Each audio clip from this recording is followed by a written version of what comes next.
This is the introduction to log functions and applications. The learning outcomes are properties and graphs of logarithms, solving log equations, and solving application problems involving log equations. Before going into property of logs, let's quickly review our graph of a parent function of log as well as where the logs come from. So our parent function actually looked like this, where we had y is equal to the log of x.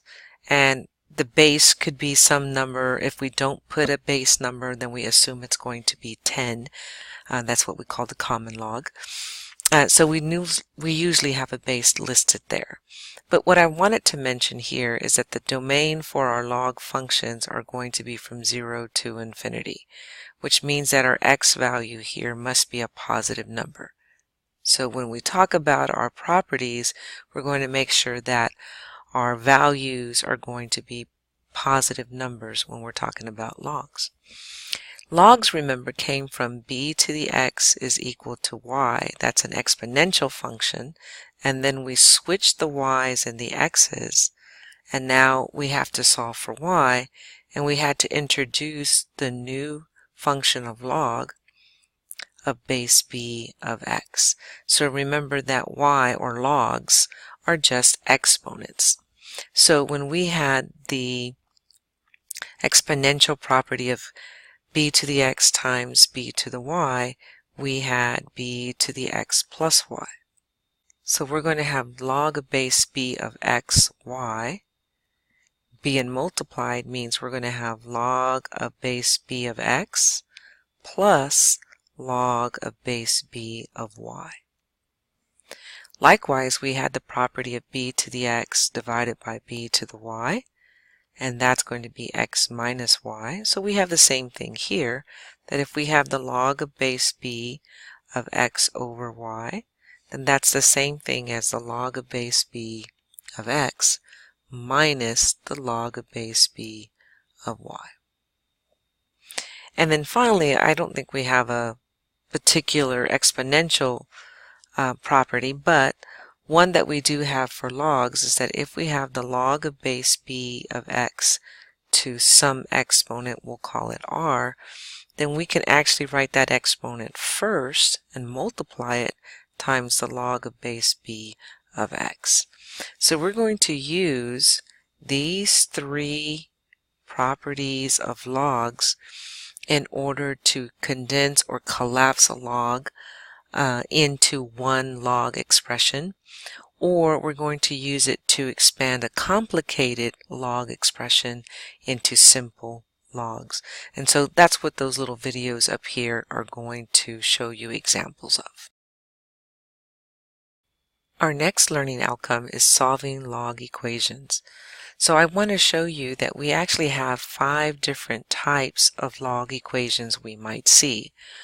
One of the very first things I'm going to ask you to do is that if you can get it into b to the x is equal to b to the y, so that way we can just sit there and say x is equal to y. So if you have a log equation that you can put it into exponential form, do that first. So that would be something like if you had the log of base 3 of 27 equal to x, then we can rewrite this as 3 to the x is equal to 27.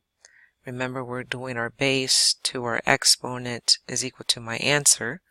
And then we can see that I can get the same basis and I can determine the value of x. The second one says that if you have some base to some exponent and that exponent contains an x, so that would be our function of x, and that is equal to b, which is a number, what we would do is try to log both sides, because there's no way I'm going to get the bases to equal to each other, so there's no way I can use this first idea that we had. So I say what we need to do is take the log and either use base 10 or base e, we'll talk a little bit more about that in the videos of examples, of a to whatever your function of f of x is equal to the log of b. Now remember that the base of our log has to be the same, whatever it is. It's either going to be 10 or e, so we can use our calculator to help us evaluate. So once we do that, then we're going to have f of x. Remember, this is our exponent. We're going to bring it to the front of log of whatever my base was of a is equal to the log of whatever my base was of b. And now I just need to solve for f of x. So I can say f of x is equal to the log of b, whatever that base is, divided by the log of whatever my base is of a. I do want to stress here that we are not using one of our properties in terms of subtracting these. We're actually going to divide the two logs. We're not doing log of x divided by y. We're doing log of x divided by log of y. So we are not going to be using this. So just to demonstrate a quick example of how you might use this, is let's say we have something that's 7 to the 2x plus 1 is equal to 3. So there's no way I'm going to get the same base. So I'm going to take the log of base 10, the common log, of 7 to the 2x plus 1 and make that equal to the log of 3. So I'm going to bring my exponent to the front, so 2x plus 1 times the log of 7 is equal to the log of 3. And then I will have 2x plus 1 is equal to the log of 3 over the log of 7. And then now you can see that you can find x by subtracting 1 and then dividing by 2. Remember, this is what you're going to stick in a calculator. You will not have to use a graphing calculator for the test. I will make sure that everything you can do, you should be able to do without a graphing calculator. If that changes, I will let you know. However, just to remind you that when you are using your calculator for this, when you hit the log button, it will automatically give you a parentheses, put the 3, close the parentheses, and then divide it by the log, and it will give you another parentheses, put your 7, close the parentheses, and then put enter, and that will give you some number. After you get that number, don't forget to subtract 1 and divide by 2. Again, the examples that I have listed here for you to view will go over this type of problem. Moving right along to the third type of problem that we might see with logs.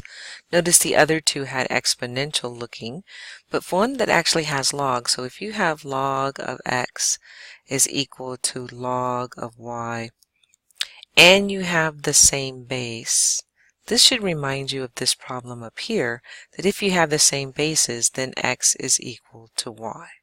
So I think that one's kind of self-explanatory, so I'm not going to do a quick example of that. But I will say is that you might have to use your properties to express one log on each side. So I will say that. The next kind of example we're going to have is that what if we had the log of base b of f of x, and that's equal to a.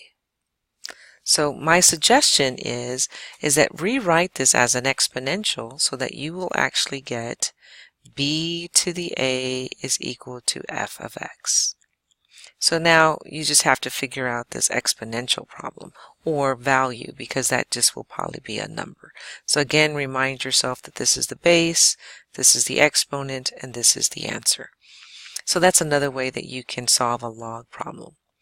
And then the last one that I want to mention is that what if you have two logs? So if you have the log of base b of f of x plus the log of base b of g of x, and that's equal to a number, let's say, or they want you to find out what that equals to, then what you want to do is actually sit here and figure out each one of these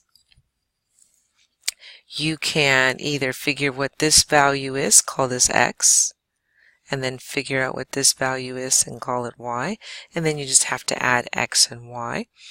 So that's one way of doing it.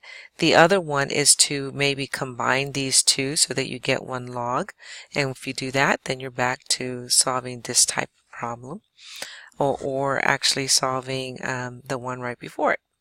So either way, the videos will actually go over how to solve when you have these two logs and their properties. I'll let you watch those videos to see if you can get the hang of it. Finally, you're going to be asked to solve application problems involving log equations. One of the big things that I want to make sure I stress there is that if you have equations that already have E in them, so if you have something that has E in them, so a really good example would be our APERT, and we wanted to solve for time, how long does it take, let's say, to double my amount. So let's say if I want to start off with $100 and I'm going to find an interest rate of 5%. I want to know how long I have to keep my money in there so that I would have $200. Now again, sometimes they may not even give you how much you started with. They just want you to double it. Put your favorite number as how much money you want, and then over here double it, and then what you're going to find out is the first thing you're going to do is divide by p. So you're going to get 2 is equal to e to the 0.05t, so that you can see that we are looking for our exponent. So now take the natural log. Remember, natural log is the same thing as log, except that the base is e. So we're going to take the natural log of 2 and the natural log of e to the 0.05t. And we can see here we can use that third property of logs and put this guy to the front, and then decide that natural log of e is actually equal to 1. So we're going to get the natural log of 2 is equal to 0.05t. So now we can solve for t by dividing by 0.05 to both sides. So what I want to stress here is that if you have equations that have e in the equation and you're solving for the exponent, then do the natural log of both sides.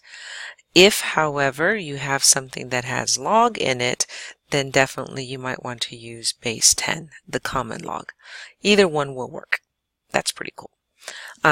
Also, so we talked about how you would use this for compounded interest, but you can also do it for growth and decay.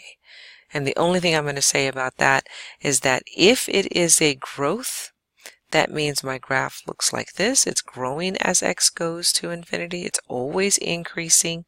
What we find here is that k is going to be some positive number. However, if k, the k I'm talking about is going to be our rate. If our k is negative, then it's going to come down like this, and it's going to be decreasing. This is what we call the decay function. So this is when k is less than 0. So one of the things that you should be able to do is just by looking at the equation, decide if it's growth or decay. Then you should also be able to set up equations to solve this particular type of word problem. And that concludes this video.